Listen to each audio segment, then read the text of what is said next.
Women Now is brought to you by Live NRI, India Property Services.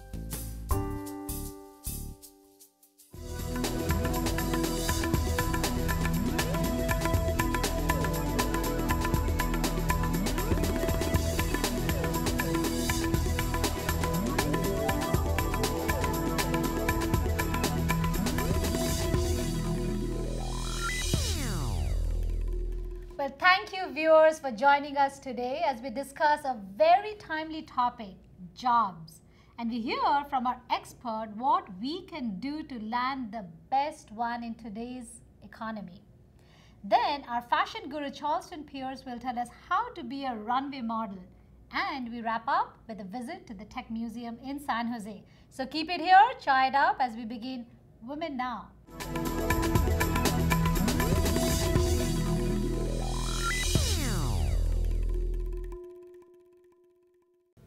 Well, as you know, at present, the economy can prove to be really hard to get you the right job. If you think you'll be losing heart and wondering how to get about it, we have an expert with us today, Dilip Saraf. Thank you so much for joining us today. Thank you very much for having me again. You have helped thousands of people achieve their goal. Now you're going to do that on the show today. Of course. Tell us how the economy is hitting the job market. Okay, I think the overall economy is down. I think we all know that. But the one question I ask my clients is, how many jobs do you need? And once they come down to their level, they say, all I need is one job. And I tell them there is one for you. Now, how do you find such a job? So the thing that most people forget to see is that when something is down, something else is up. And I'll give you an example. The construction industry is not building houses anymore, but there are lots of new buildings that require energy insulation and renovation and so forth. There are a whole bunch of jobs available in that space, as an example. If you are in high tech, for example, social, mobile, payment, security, all of those things are actually exploding. Right. So the thing that I tell my clients is, don't focus on where you are if that area is stagnant. If you're doing well in an area that's stagnant, try to build some momentum in your career and try to bridge into an area which is now growing. So you always keep kind of moving. I think, Dilip, it's great in terms of, you know, a larger framework, but how do people, I mean, be it whether they're applying in the technology or whatever industry, how does one then implement this framework? Can we get down to the nitty-gritties in terms of details of how do you put this down on a document to get that next position or next career opportunity? I think that's an excellent question. I think there are two aspects to this particular question. One is, how do you fashion your message so that when a hiring manager reads it, there is some excitement in the message. Even though you may not have done something that you claim you want to do, there is a way to frame your message so it comes across like you're not lying. At the same time, you're presenting some new ideas that they are excited about. And I have done this, and I'll give you an example. When the economy tanked in 2001, I lost my job. And I said, where is action right now? I said, everybody's getting laid off. Who are coaching these people? I said, so they need career coaches. So I became a career coach in 2001. You see what I'm saying? And for the past 10 years, I've been a career coach. And I decided how I need to fashion my message so that I become a credible career coach, even though I had never done this before. So I have changed 5 careers until this point, and I used that in my resume to showcase how I could help other people change their careers. So people limit themselves by what they have done, but they don't expand their mind to say what they can do with what they have done. This is something that's not natural for people. First, start volunteering. If you've been sitting at home for a long time, maybe go out and volunteer and see what it is like to get up and go to work 9 to 5 for a few days, and then see if you like doing that, and then maybe start looking for a job in that area. So that could be a very good way to kickstart yourself, get out of the house and just be around a working atmosphere. And the beauty of volunteering is, let's say that you've been an engineer and you want to go into marketing, Now, it's very difficult to make that transition, but you volunteer in an organization and say, I want to do the marketing role in this organization. They're going to not say, show me your resume, right? So you start working in marketing, and you put that in your resume after a year or 6 months or whatever and say, this is the kind of things I've done. And that also helps you figure out that whether you like doing Exactly. that. I think Right. that's an ideal So I'm on way. the right track from banking to media to marketing to Yeah. public relations. Yeah, we all figure out new things we like in life. Thank you so much, Dilip. Thank As you, usual, Dilip. It was a great pleasure talking to you. Thank you. We'll Thank see you for having again me. very soon.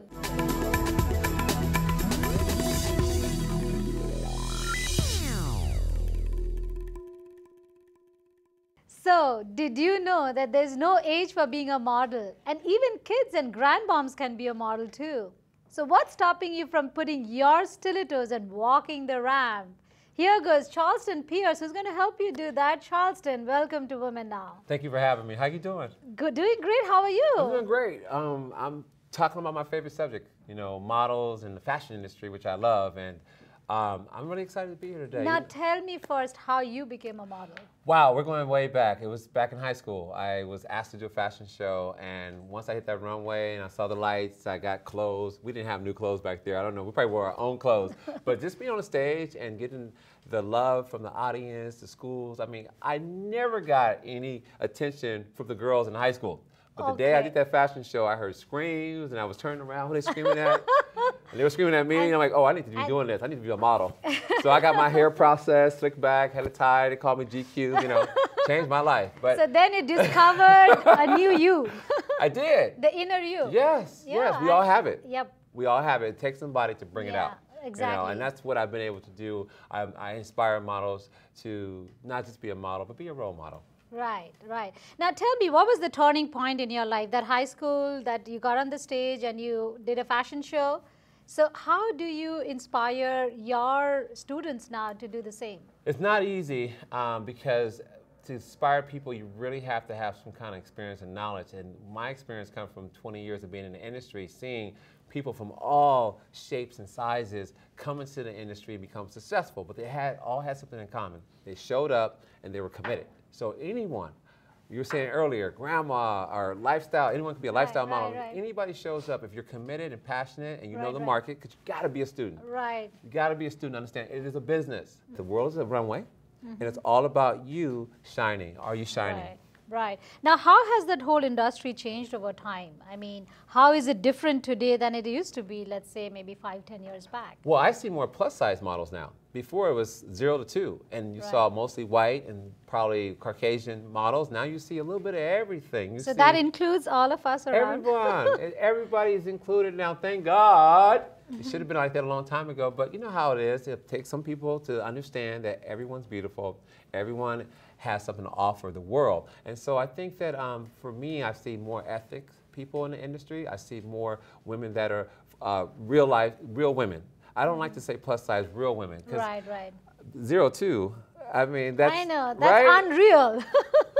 That's unreal. Right. Let's talk about the real people.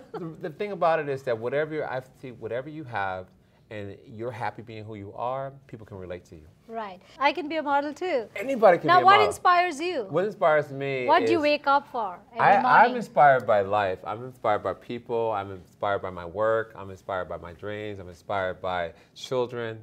Because I was a child that was told that I wasn't good enough.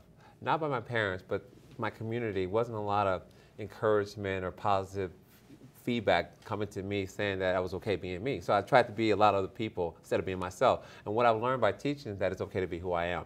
Right. And I try to teach all the kids, don't try to be like somebody else, be you, but be the best you. Right. Be the best you. And we all are models because people watch us every day. Well, you have a gift of gab. You have this energy that I've always seen in you, and that inspires me too.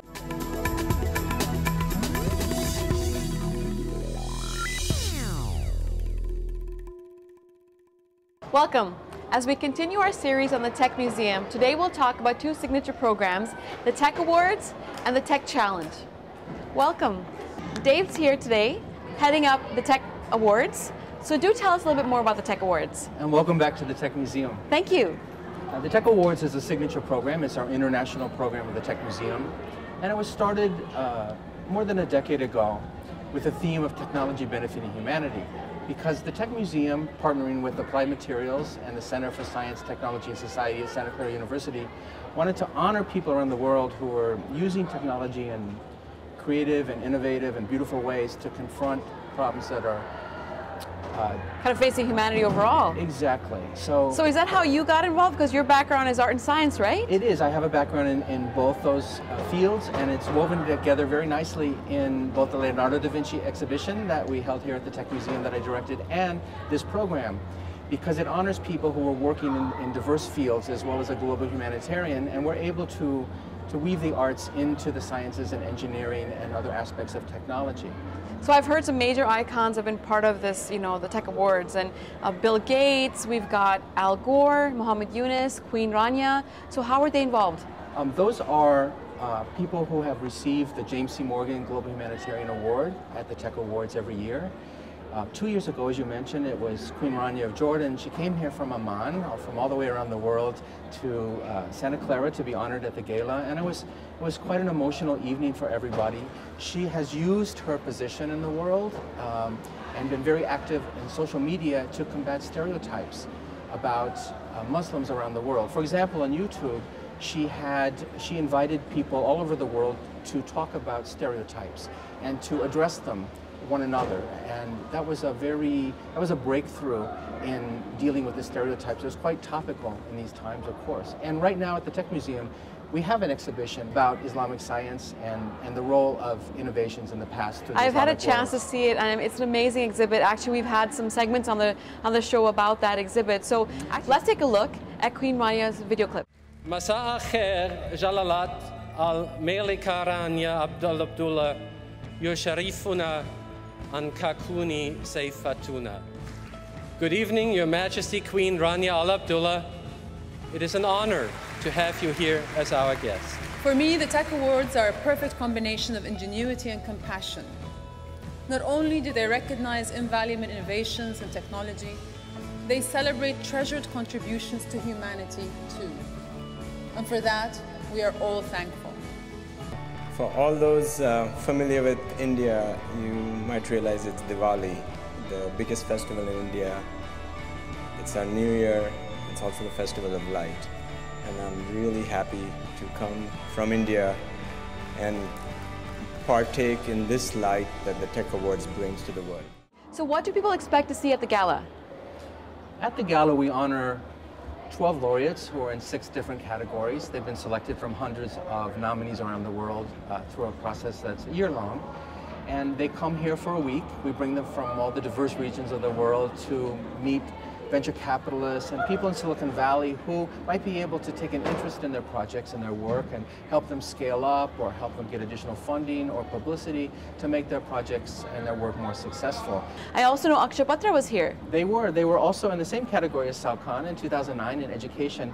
And they, as you probably know, are the largest non-governmental organization in the world that provide free midday meals. And their work is in India. 1.3 million children receive a meal every day, underprivileged, undernourished children in India who ordinarily wouldn't probably be able to go to school or to eat. This brings them into the education system. And an interesting story too, that week that Akshay Patra was here with Sal Khan for the Tech Awards week, they met a fellow laureate, Path, a 3-time winner, by the way, of the Tech Awards. 3 years ago, Path was recognized for developing Ultra Rice. So Akshay Patra and Path have partnered now so that Path provides Ultra Rice, that's super fortified pasta in the shape and taste of rice, to the meals that Akshay Patra provides to the children in India. Well, we're very much looking forward to it, and we really hope that a lot of our viewers go to the website and stay tuned to find out more. Good, and I look forward to seeing you at the Tech Awards Gala in November. Absolutely, and thank you for being with us today. A pleasure. Thank you for being in the museum again.